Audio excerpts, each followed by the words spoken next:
I sometimes read public domain books here on Leaves of Glen, and they were written a long time ago, so they're usually racist or sexist or bigoted.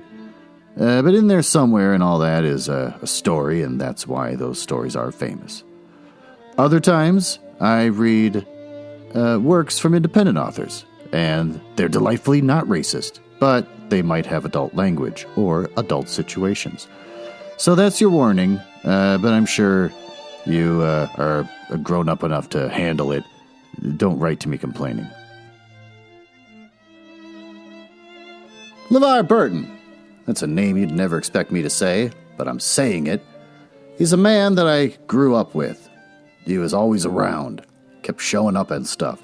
He wasn't really a father figure so much as just kind of like a cool uncle that was kind of around. I don't know about a cool uncle. He was around a lot. You kept seeing him popping up in your life when you least expected. Started out back in the early 80s when he had a show on PBS called Reading Rainbow with a pretty dramatic intro song. I can still remember and hear it vividly in my mind. But he had a lot of catchphrases and stuff like, put your nose in a good book or whatever. And it was a good show for kids. I enjoyed it. I watched it every morning in the summertime. Couldn't watch it during the school year. Didn't have a VCR. So in the summer, I'd eat cereal, watch Reading Rainbow, and once you got done reading the last story to you and promoting other works from other authors, you'd head out the door on your BMX bike and try not to get grabbed by any pedophiles.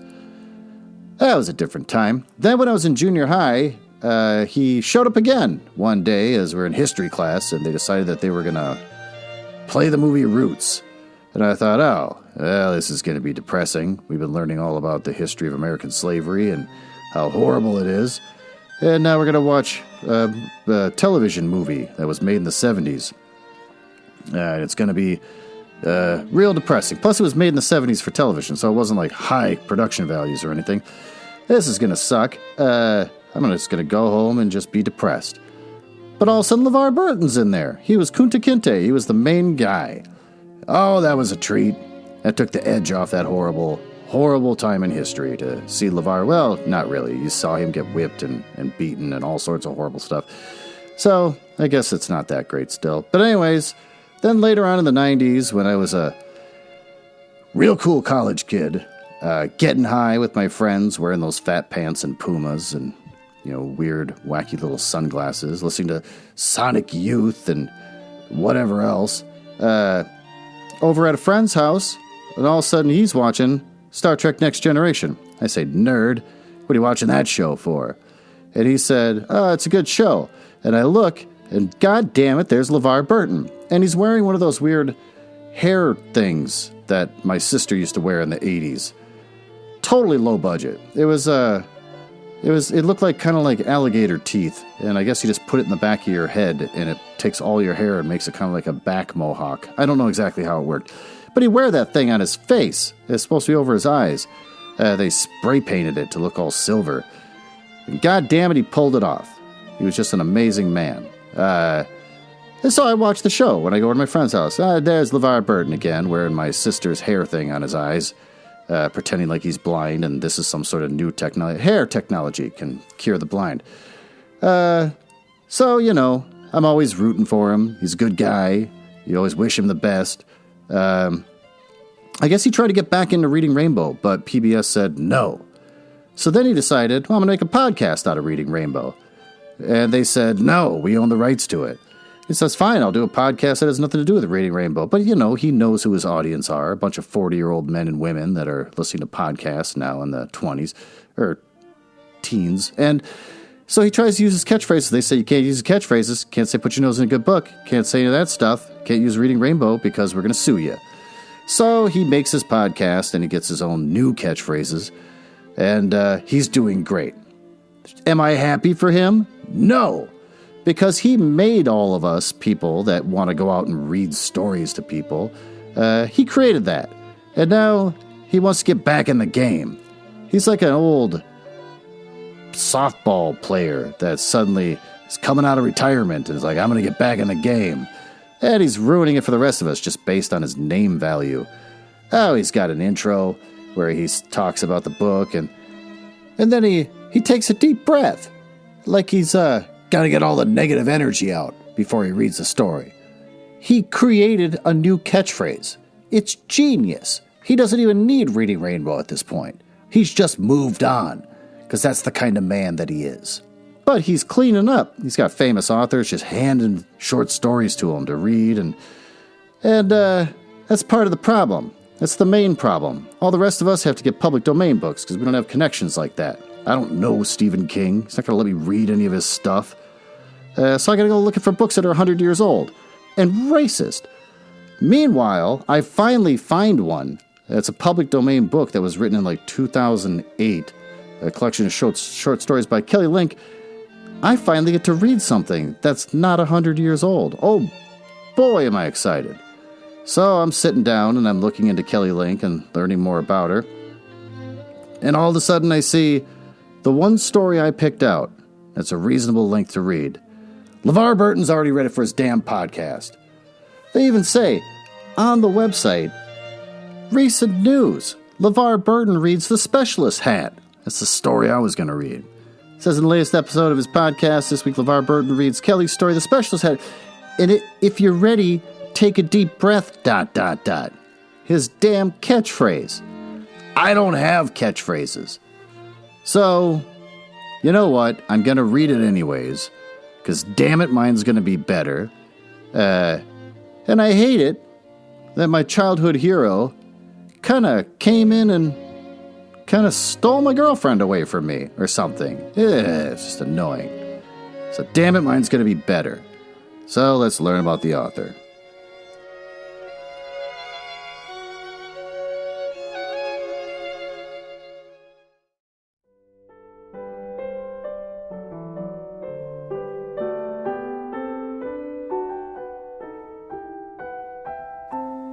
Kelly Link, besides selling her soul to LeVar Burton, was born in July 19th, 1969. She's an American editor and author of short stories.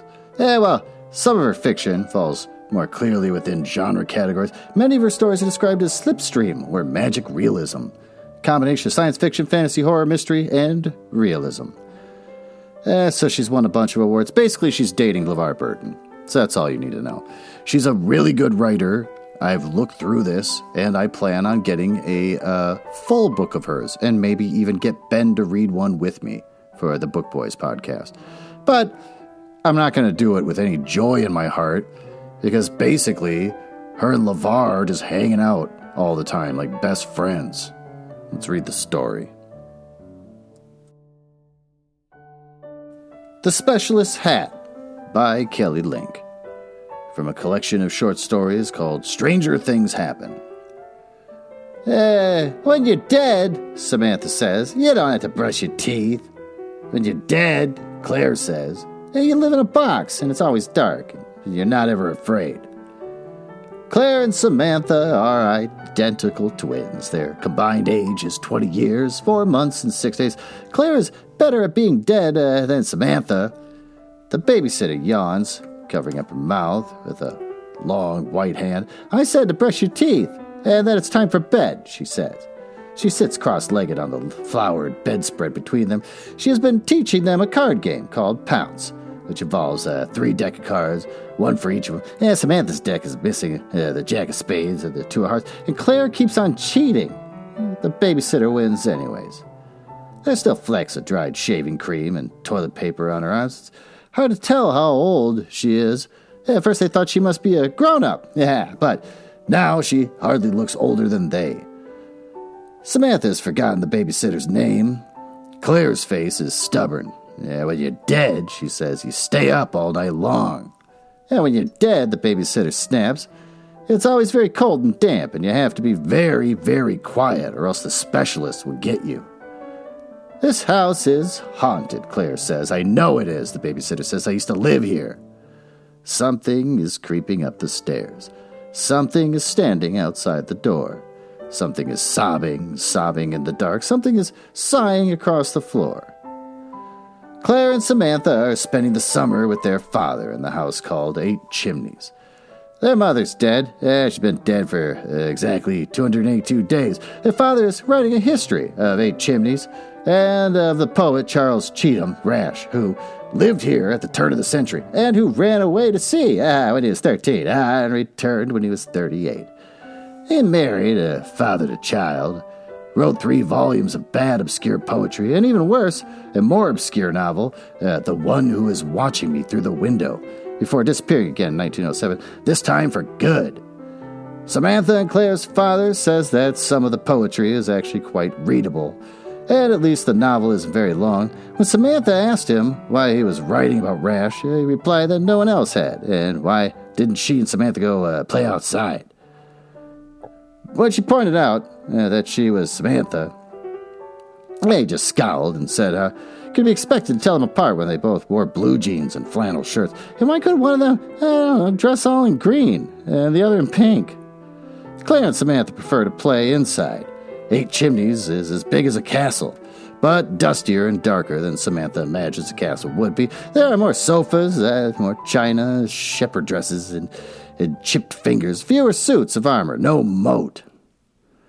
The house is open to the public, and during the day, people, families, drive along the Blue Ridge Parkway will stop to tour the grounds and the first story.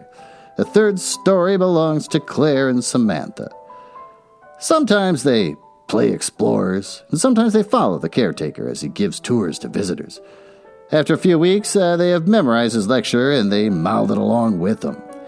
They help him sell postcards and copies of Rash's poetry to the tourist families who come into the little gift shop. When the mothers smile at them and say, oh, how sweet they are, they stare back and don't say anything at all. The dim light in the house makes the mothers look pale and flickery and tired.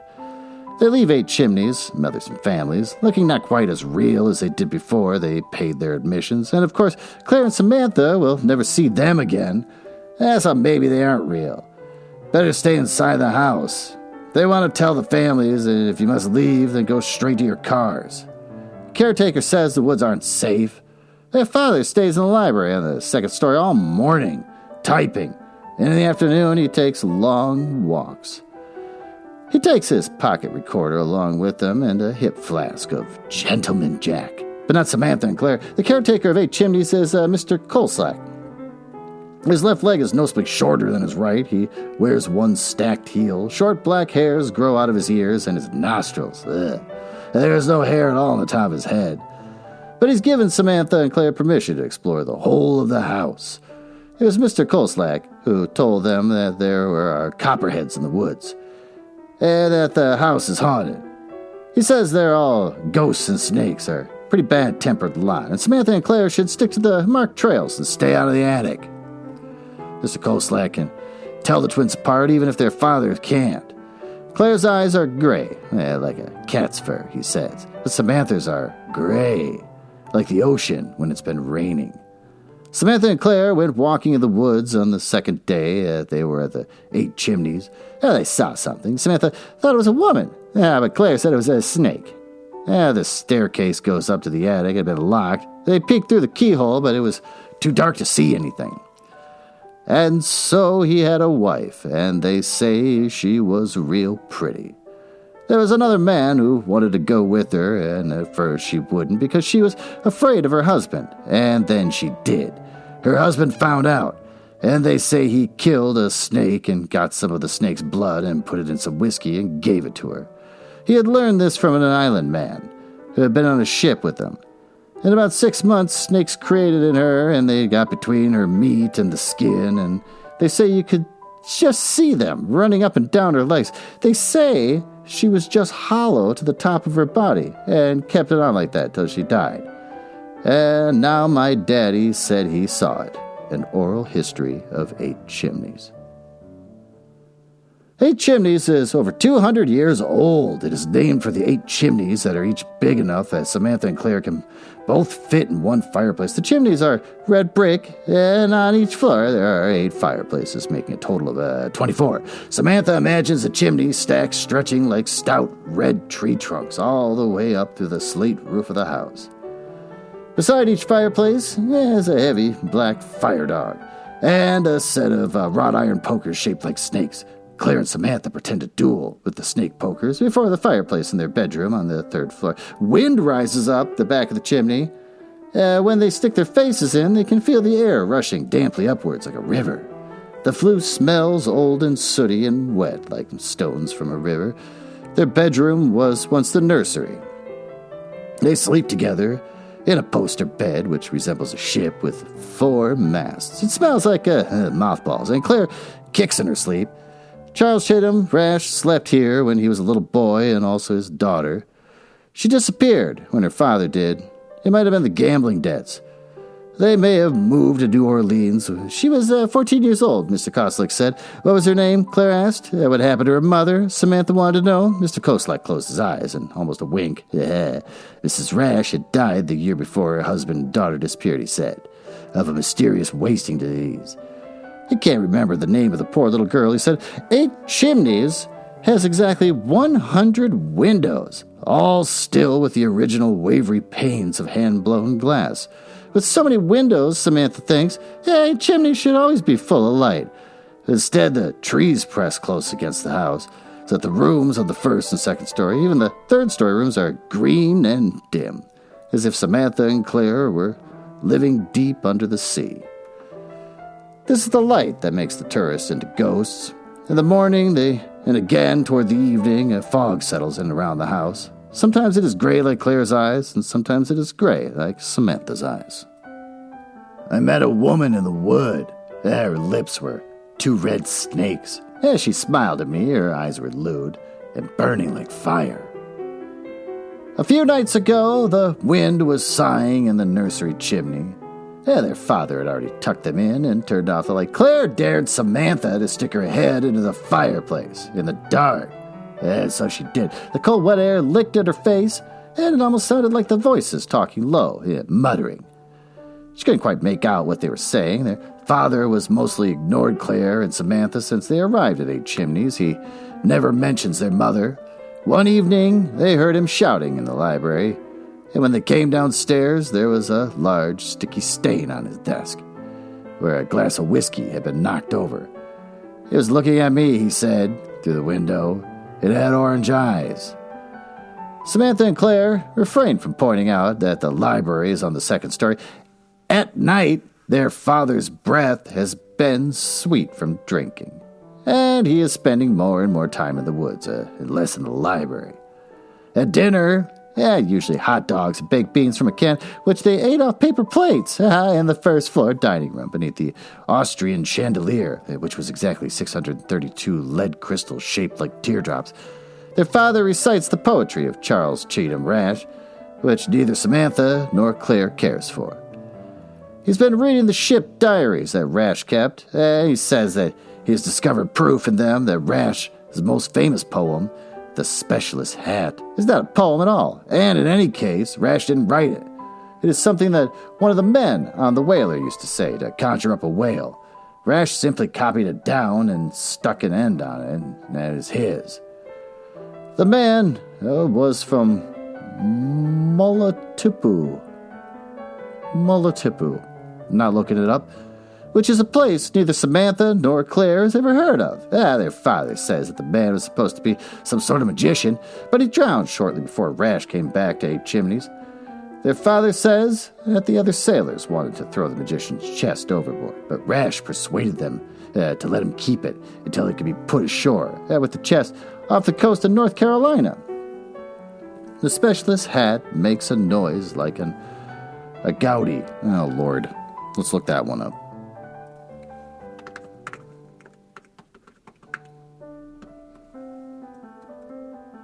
Agouti.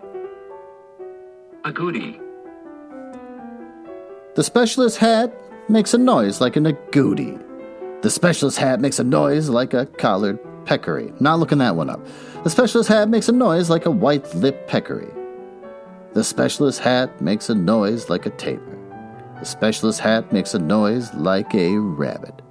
The specialist's hat makes a noise like a squirrel. The specialist's hat makes a noise like a carasso. I'm not looking all these up. The specialist's hat moans like a whale in the water. The specialist's hat moans like the wind in my wife's hair. I'd like to hear what that sounds like. The specialist hat makes a noise like a snake. I have hung the hat of the specialist upon my wall. The reason that Claire and Samantha have a babysitter is that their father met a woman in the woods. Ugh. He's going to see her tonight, and they are going to have a picnic supper and look at the stars.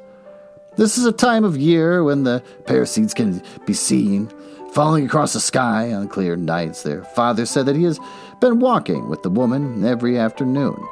She is a distant relation of Rash, and besides, he said, he needs a night off and some grown-up conversation. Mr. Koslak won't stay in the house after dark, but he agreed to find someone to look after Samantha and Claire. Then their father couldn't find Mr. Koslak, but the babysitter showed up precisely at 7 o'clock. The babysitter, whose name neither twin quite caught, wears a blue cotton dress, with his short, floaty sleeves. Both Samantha and Claire think she is pretty in an old-fashioned sort of way. They were in the library with their father looking up Mulatupu in the red leather atlas when she arrived. She didn't knock on the front door. She simply walked in and went up the stairs as if she knew where to find him. Their father kissed them goodbye. A hasty smack told them to be good, and he would take them into town on the weekend to see a Disney film. They went to the window to watch as he walked into the woods. Already it was getting dark, and there were fireflies, tiny yellow hot sparks in the air. When their father had entirely disappeared into the trees, they turned around and stared at the babysitter instead. She raised one eyebrow. Well, she said, what set of games do you want to play? Widdershins around the chimneys, once, twice again. The spokes clicked like a clock on the bicycle. They ticked down the days of the life of a man. At first they played Go Fish, and then they played Crazy Eights. And then they made the babysitter into a mummy by putting shaving cream from their father's bathroom on her arms and legs and wrapping her in toilet paper. She is the best babysitter they have ever had. Can you imagine living in a world where you can just waste toilet paper like that? Can't do that nowadays. At 9:30, she tried to put them to bed. Neither Claire nor Samantha wanted to go to bed, so they began to play the dead game. The dead game is a let's pretend that they have been playing every day for 274 days now, but never in front of their father or any other adult. When they are dead, they are allowed to do anything they want to do. They can even fly by jumping off the nursery bed and just waving their arms. Someday this will work if they practice hard enough. The dead game's got 3 rules. 1, numbers are significant. The twins keep a list of important numbers and a green address book that belonged to their mother. Mr. Koslak's tour had been a good source of significant amounts of tallies. They've been writing a tragical history of numbers. 2, the twins don't play the dead game in front of grown-ups. They've been summing up the babysitter and have decided that she doesn't count. They tell her the rules. 3 is the best and most important rule. When you are dead, you don't have to be afraid of anything. Samantha and Claire aren't sure who the specialist is, but they aren't afraid of him. To become dead, they hold their breath while counting to 35, which is as high as their mother got, not counting a few days. You never lived here, Claire says. Mr. Koslak lives here. Not at night, the babysitter says. This was my bedroom when I was little. Yeah, really? Samantha says. Claire says, prove it. The babysitter gives Samantha and Claire a look, as if she is measuring them. How old, how smart, how brave, how tall. Then she nods. The wind is in the flue. In the dim nursery light, they can see the milky strands of fog seeping out of the fireplace. Go stand in the chimney, she instructs them. Stick your head as far up as you can, and there's a little hole on the left side with a key in it. Samantha looks at Claire and says, go ahead. Claire's 15 minutes and some few uncounted seconds older than Samantha, and therefore gets to tell Samantha what to do. Samantha remembers the muttering voices and then reminds herself that she is dead. She goes over to the fireplace and ducks inside. When Samantha stands up in the chimney, she can only see the very edge of the room. She can see the fringe of mothy blue rug, one bed leg, and beside it Claire's foot swinging back and forth like a metronome. Claire's shoelace has come undone, and there is a Band-Aid on her ankle. It all looks very pleasant and peaceful from inside the chimney, like a dream. And for a moment she almost wishes she didn't have to be dead. But it's safer, really. She sticks her left hand up, as far as she can reach, trailing it along the crumbly wall until she feels an indentation. She thinks about spiders, severed fingers, and rusty razor blades, and then she reaches inside. As she keeps her eyes lowered, focused on the corner of the room and Claire's twitchy foot, inside the hole, there's a tiny cold key, its teeth facing outward. She pulls it out and ducks back into the room. She wasn't lying, says Claire. Of course I wasn't lying, the babysitter said. When you're dead, you're not allowed to tell lies. Unless you want to, Claire says. Dreary and dreadful beats the sea at the shore. Ghastly and dripping is the mist at the door. The clock in the hall is chiming 1, 2, 3, 4. The morning comes not, no, never, no more. Samantha and Claire have gone to camp for 3 weeks every summer since they were 7. This year, Father didn't ask them if they wanted to go back, and after discussing it, they decided it was just as well. They didn't want to have to explain to all their friends how they were half orphans now. They are used to being envied because they are identical twins. They don't want to be pitiful. It has not even been a year, but Samantha realizes that she is forgetting what her mother looked like. Not her mother's face so much as the way she smelled, which was something like dry hay and something like Chanel No. 5, and something else too. She can't remember whether her mother had gray eyes or like her, or gray eyes like Claire. She doesn't dream about her mother anymore, but she does dream about Prince Charming, a bay whom she once rode in the horse show at her camp. In the dream, Prince Charming did not smell like a horse at all. He smelled like Chanel No. 5. When she is dead, she can have all the horses she wants, and they can all smell like Chanel No. 5. Where does the kid go to? Samantha says. The babysitter holds out her hand. To the attic. You don't really need it, but taking the stairs is easier than the chimney. At least the first time. Aren't you going to make us go to bed? Claire said. The babysitter ignores Claire. My father used to lock me in the attic when I was little, but I didn't mind. There's a bicycle up there, and I used to ride it around and around the chimneys until my mother let me out again. Do you know how to ride a bicycle? Yeah, of course, Claire says. If you ride fast enough, the specialist can't catch you. What's the specialist? Samantha says. Bicycles are okay, but horses go faster. The specialist wears a hat. Yeah, said the babysitter. The hat makes noises. She doesn't say anything else. When you're dead, the grass is greener. Over your grave, the wind is keener. Your eyes sink in, your flesh decays. You grow accustomed to slowness, expect delays.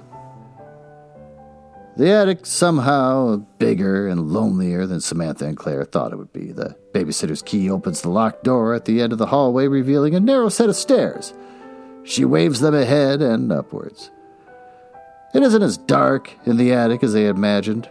The oaks that block the light and make the first 3 stories so dim and green and mysterious during the day don't reach all the way up. Extravagant moonlight, dusty and pale, streams in the angled dormer windows. It lights the length of the attic, which is wide enough to hold a softball game in. And lined with trunks, where Samantha imagines people would sit, could be hiding and watching. The ceiling slopes down, impaled upon the 8 thick-waisted chimney stacks. The chimneys seem too alive, somehow to be contained in this empty, neglected space. They thrust almost angrily through the roof and attic floor. In the moonlight, they look like they are breathing. They're so beautiful, she says. Which chimney is the nursery chimney? Claire says. The babysitter points at the nearest right-hand stack. That one, she says. It runs up through the ballroom on the first floor, the library and nursery. Hanging from a nail on the nursery chimney is a long black object. It looks lumpy and heavy, as if it were full of things. The babysitter takes it down, twirls it on her finger. There are holes in the back thing, and it whistles mournfully as she spins it. The specialist's hat, she says. Yeah, it doesn't look like a hat, said Claire. It doesn't look like anything at all. She goes to look through the boxes and trunks that are stacked against the far wall. It's a specialist hat, the babysitter said. It's not supposed to look like anything. but it can sound like anything you can imagine. Yeah, my father made it. Our father writes books, Samantha says. My father did too. The babysitter hangs the hat back on the nail. It curls blackly against the chimney. Samantha stares at it. It nickers at her. He was a bad poet, but he was worse at magic. Last summer, Samantha wished more than anything that she could have a horse. She thought she would have given up anything for one. Even being a twin was not as good as having a horse. She still didn't have a horse, but she doesn't have a mother either, and she can't help wondering if it's her fault. The hat nickers again, or maybe it is the wind in the chimney. Well, what happened to him? Claire asks. After he made the hat, the specialist came and took him away. I hid in the nursery chimney while I was looking for him. It didn't find me. Weren't you scared? There's a clattering, shivering, clicking noise. Claire has found the babysitter's bike, is dragging it toward them by the handlebars. The babysitter shrugs. Rule number 3, she says. Claire snatches the hat off the nail. I'm the specialist, she says, putting the hat on her head. It falls over her eyes, the floppy, shapeless brim sewn with the little asymmetrical buttons that flash and catch in the moonlight like teeth. Samantha looks again and sees that they are teeth. Without counting, she suddenly knows that there are exactly 52 teeth on the hat, and that they are the teeth of agoutis and cusseros, not looking any of the stuff up, of white-lipped peccaries, and the wife of Charles Chatham Rash. The chimneys are moaning, and Claire's voice booms hollowly beneath the hat. Run away, or I'll catch you. I'll eat you. Samantha and the babysitter run away, laughing as Claire mounts the rusty, noisy bicycle and pedals madly after them. Oh, she rings the bicycle bell as she rides, and the specialist's hat bobs up and down on her head. It spits like a cat. The bell is shrill and thin, and the bike wails and shrieks. It leans first toward the right and then to the left. Claire's knobby knees stick out on either side like makeshift counterweights. Claire weaves in and out between the chimneys, chasing Samantha and the babysitter. Samantha is slow, turning to look behind. As Claire approaches, she keeps one hand on the handlebars and stretches the other hand out towards Samantha. Just as she is about to grab Samantha, the babysitter turns back and plucks the hat off Claire's head. Yeah, shit, the babysitter says and drops it. There's a drop of blood forming on the fleshy part of the babysitter's hand, black in the moonlight, where the specialist's hat had bitten her. Claire dismounts, giggling. Samantha watches as the specialist's hat rolls away. It picks up speed, veering across the attic floor, and disappears, thumping down the stairs. Go get it, Claire says. Hey, you can be the specialist this time. No, the babysitter says, sucking at her palm. It's time for bed. When they go down the stairs, there's no sign of the specialist's hat. They brush their teeth, climb into the ship bed, pull the covers up to their necks, and the babysitter sits between their feet. You're dead, Samantha says. Do you still get tired and have to go to sleep? Do you have dreams? When you're dead, the babysitter says, everything's a lot easier. You don't have to do anything you don't want to do. You don't have to have a name. You don't have to remember. You don't even have to breathe. She shows them exactly what she means. When she has time to think about it, and now she has all the time in the world to think, Samantha realizes with a small pang that she is now stuck indefinitely between 10 and 11 years old, stuck with Claire and the babysitter. She considers this. The number 10 is pleasing and round, like the beach ball. But all in all, it hasn't been an easy year. She wonders what 11 would have been like. Sharper, like needles maybe. She has chosen to be dead with a capital D instead. She hopes that she's made the right decision. She wonders if her mother would have decided to be dead with a capital D instead of dead with a lowercase d. If she could have. Last year, they were learning fractions in school when her mother died. Fractions reminded Samantha of herds of wild horses, piebalds and pintos and palominos. There are so many of them, and they are, well, fractious and unruly. Just as when you think you have one under control, it throws up its head and tosses you off. Claire's favorite number is 4, which she says is a tall, skinny boy. Samantha doesn't care for boys that much. She likes numbers. Take the number 8, for instance, which can be more than one thing at once. Looked at one way, 8 looks like a bent woman with curvy hair. Yeah, but if you lay it down inside, it looks like a snake curled with its tail in its mouth. This is a sort of like the difference between being capital D dead and being lowercase d dead. Maybe when Samantha is tired of one, she will try the other. On the lawn, under the oak tree, she hears someone calling her name. Samantha climbs out of bed and goes to the nursery window. She looks out through the wavy glass.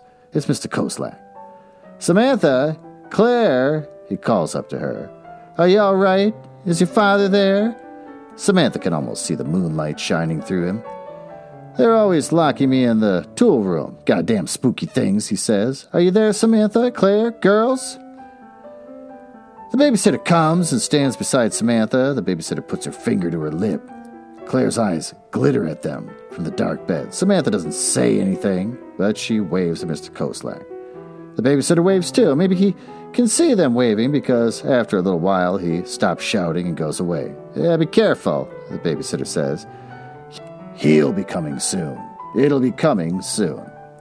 She takes Samantha's hand and leads her back to the bed where Claire is waiting. They sit and wait. Time passes, but they don't get tired. They don't get any older. Who's there? Just air. The front door opens on the first floor, and Samantha, Claire, and the babysitter can hear someone creeping up the stairs. Be quiet, the babysitter says. It's the specialist. Samantha and Claire are quiet. The nursery is dark, and the wind crackles like a fire in the fireplace. Claire, Samantha, Claire. The specialist's voice is blurry and wet. It sounds like their father's voice, but that's because the hack can imitate any noise, any voice. Are you still awake? Quick, the babysitter says. It's time to go up to the attic and hide. Claire and Samantha slip out from under the covers and dress quickly and silently. They follow her without speech, without breathing. She pulls them into the safety of a chimney. It's too dark to see, but they understand the babysitter perfectly when she mouths the word up. She goes first so they can see where the finger holds are, the bricks that jut out just for their feet. Then Claire, Samantha, watches her sister's foot ascend like smoke, the shoelace still untied. Claire, Samantha, God damn it, you're scaring me. Where are you? The specialist is standing just outside the half-open door. Samantha, I think I've been bitten by something. I think I've been bitten by a goddamn snake. Samantha hesitates for only a second. Then she is climbing up the nursery chimney.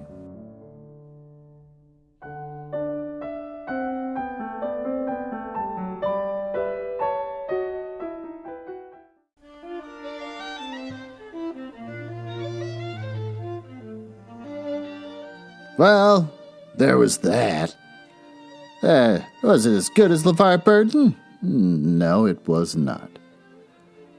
Am I ever going to have a live podcast, which are always painful to listen to because they're recorded so horribly, where I read books in front of a sea of people in some sort of Orpheum? No, I'm not. Levar Burton has.